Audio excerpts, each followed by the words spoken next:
రామ్ నందన్ క్యారెక్టర్‌ని అప్పన్న పాత్ర డామినేట్ చేసిందా? లేకపోతే అప్పన్న పాత్రని రామ్ నందన్ పాత్ర డామినేట్ చేసిందా? సో, మొత్తంగా చూసుకుంటే ఇప్పుడు 'గేమ్ చేంజర్' సినిమాలో ఈ 2 పాత్రల గురించే మాట్లాడుకుంటున్నారు. ముఖ్యంగా రామ్ చరణ్ పోషించిన పాత్రలు ఒక పోలీస్ క్యారెక్టర్ కావచ్చు, ఒక రాజకీయ నాయకుడి క్యారెక్టర్ కావచ్చు, ఒక ఐఏఎస్ క్యారెక్టర్ కావచ్చు, ఒక కాలేజ్ స్టూడెంట్ కావచ్చు, ముఖ్యంగా అప్పన్న పాత్ర మాత్రం సినిమా మొత్తానికి కూడా హైలైట్ అన్నమాట.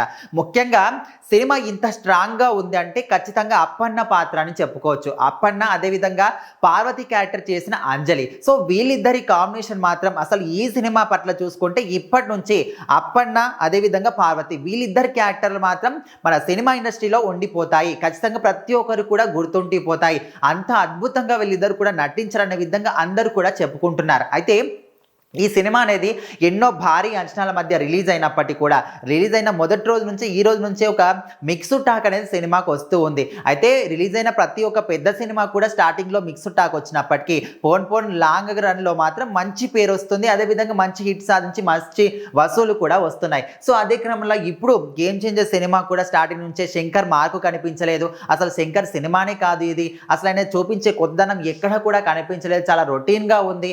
కాకపోతే ఇక్కడ ఇందులో నటించిన ప్రతి ఒక్కరి యాక్టింగ్ కూడా రామ్ చరణ్ కావచ్చు, అంజలి కావచ్చు, శ్రీకాంత్ కావచ్చు, సునీల్, బ్రహ్మానందం, అంజల్ వీళ్ళందరికీ కూడా 100కి 200 మార్క్స్ ఖచ్చితంగా వేయొచ్చు అనే విధంగా ప్రతి ఒక్కరు కూడా చెప్తున్నారు. కాకపోతే శంకర్ డైరెక్షన్‌లే మాకు ఎక్కడ కూడా కనిపించలేదు.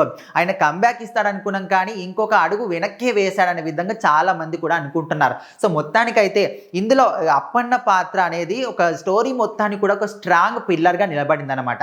సో, ఇక్కడ మరి రామ్ నందన్ క్యారెక్టర్ అయిన ఐపీఎస్ కావచ్చు, పోలీస్ ఆఫీసర్‌గా అదేవిధంగా ఒక రాజకీయ నాయకుడిగా ఎదిగినప్పటికీ కూడా రామ్ నందన్ పాత్ర ఇక్కడ అప్పన్న పాత్రని డామినేట్ చేసిందా అంటే అసలు చేయలేదని చెప్పుకోవచ్చు.